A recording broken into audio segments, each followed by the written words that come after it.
Hello bachcho, let's see this question. And here this question say, in the question given below there are two statements marked as assertion and reason. Read the statements and choose the correct option. आपको यहाँ पर दो question पूछे गए हैं, एक है assertion 1 assertion 2 इधर और एक है assertion 1 assertion 2 मतलब सेकंड क्वेश्चन है इधर. तो हम वन बाय वन दोनों क्वेश्चन को डिस्कस करते हैं और इसके ऑप्शन दिए हुए हैं ये वाले. तो ये आपके ऑप्शन रहने वाले हैं. मैं नंबरिंग डाल देती हूँ. ये है आपका पहला क्वेश्चन और ये वाला है आपका सेकंड क्वेश्चन. तो हम पहले एजर्शन पढ़ते हैं फर्स्ट क्वेश्चन की. फर्स्ट क्वेश्चन की एजर्शन है folklores play an important role in developing a feeling of nationalism. Nationalism की फीलिंग को क्रिएट करने में folklore बहुत इंपॉर्टेंट रोल प्ले करते हैं. रीज़न है folklore gave a picture of traditional culture. It helped in discovering our national identity and restoring a sense of pride in one's past. देखो folklore का मतलब क्या होता है. जो लोक कथाएं होती है ना, जो किसी भी कम्युनिटी के ट्रेडिशनल स्टोरीज होती हैं, उसको बोला जाता है folklore. ये जो folklore थी, इन्होंने नेशनलिज्म की फीलिंग क्रिएट करने में बहुत इंपॉर्टेंट रोल प्ले करा. क्यों? क्योंकि जब नेशनल मूवमेंट स्टार्ट हुआ था, इंडिया ने फ्रीडम के लिए अपना स्ट्रगल स्टार्ट किया था, तो लोगों को यूनाइट करने के लिए उनको उनके कल्चर से जुड़ना बहुत ज़रूरी था. उनको उनके ग्लोरियस पास्ट के बारे में बताना बहुत ज़रूरी था और उस ग्लोरियस पास्ट के लिए बताने के लिए ही फॉकलोर्स को इकट्ठा किया गया था. और ये फॉकलोर को रिवाइव करने में एक बहुत इंपॉर्टेंट रोल किसने प्ले किया था? रविंद्रनाथ टैगोर ने.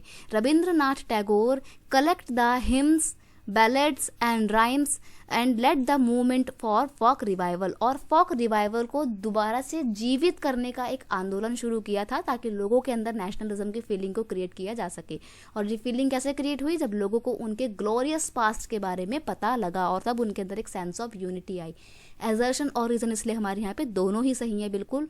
और रीज़न इसलिए सही है, एजर्शन को बिल्कुल सही तरह से एक्सप्लेन इसलिए करता है क्योंकि रीज़न में बताया है कि ये जो फॉकलोर होती है ना, लोगों को उनके कल्चर के बारे में बताती हैं और लोगों को उनके ग्लोरियस पास्ट के बारे में, उसकी नेशनल आइडेंटिटी के बारे में, पहचान के बारे में बताती है. लोगों को उनकी संस्कृति के प्राइड के बारे में, गर्व के बारे में बताती है. जब लोगों को अपने कल्चर के बारे में पता लगता है तो उनके अंदर नेशनलिज्म की फीलिंग इमर्ज होती है. इसलिए यहाँ पे हमारा ऑप्शन ए बिल्कुल सही है, फर्स्ट वाला, कि बोथ ए यानी कि assertion and reason are true and reason is the correct explanation of A. तो हमारे क्वेश्चन 1 का जो हमारा आंसर होने वाला है वो क्या होगा? आंसर होगा फर्स्ट ऑप्शन. अब आते हैं नेक्स्ट क्वेश्चन की ओर मूव करते हैं. नेक्स्ट क्वेश्चन है, एजर्शन है the identity of nation is symbolize in the figure or an image. एक देश को, एक नेशन को सिंबलाइज किसके तौर पे किया गया? एक इमेज के तौर पे किया गया. रीजन है the image of figure help people to identify with the nation. और इसको इसलिए किया गया, इमेज जो है वो लोगों को, एक कंट्री के लोगों को अपने देश की पहचान बताने में मदद करती है. तो यहाँ पे हमारा एजर्शन और रीजन दोनों बिल्कुल सही है. क्योंकि देखो, जो इमेज होती है ना, वो लोगों को बहुत सिंपली पहचान में आ जाती है कि ये हमारे देश की इमेज है और उस इमेज के सहारे सभी लोग क्या करते हैं? अपनी उस इमेज में पहचान को ढूंढते हैं. और इसीलिए इंडिया को हम किस तौर पे देखते हैं? भारत माता के तौर पे. The first image of Bharat माता was created by Bankim Chandra Chattopadhyay. Bankim Chandra Chattopadhyay ने भारत माता की सबसे पहली इमेज बनाई थी, जिसमें उन्होंने व्हाइट कलर की साड़ी पहनी हुई थी, हाथ में तिरंगा झंडा लिया हुआ था और हाथी के सहारे वो खड़ी हुई थी.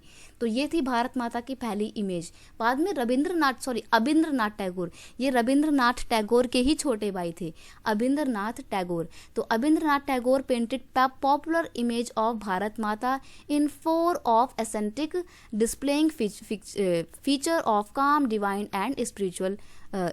यानी कि जो अबिंद्रनाथ टैगोर ने पॉपुलर पेंटिंग बनाई थी भारत माता की, ये किस फॉर्म में थी? यहाँ पर ना ये इन फॉर नहीं है, इन फॉर्म ऑफ आएगा.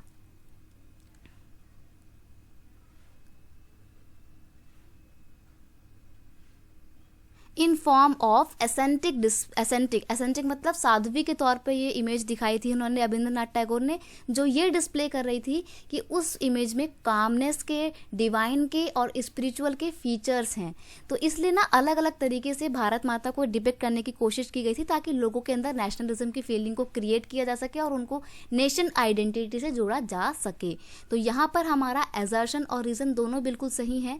और ये इमेज जो होती हैं, क्योंकि लोगों को नेशन आइडेंटिटी आइडेंटिटी से जोड़ती हैं, इसलिए बहुत इंपॉर्टेंट रोल प्ले करती हैं एक देश को आइडेंटिफाई करने में। तो इस क्वेश्चन का जो हमारा आंसर है वो क्या है? इसका आंसर हो जाएगा हमारा फर्स्ट, कि both assertion and reason are true and reason is correct explanation of A। तो यहाँ पर भी फर्स्ट क्वेश्चन, हमारे सेकंड क्वेश्चन का जो ऑप्शन है वो भी पहला ही है और फर्स्ट क्वेश्चन का भी ऑप्शन पहला ही सही आंसर है। I hope you understand it well. Best of luck.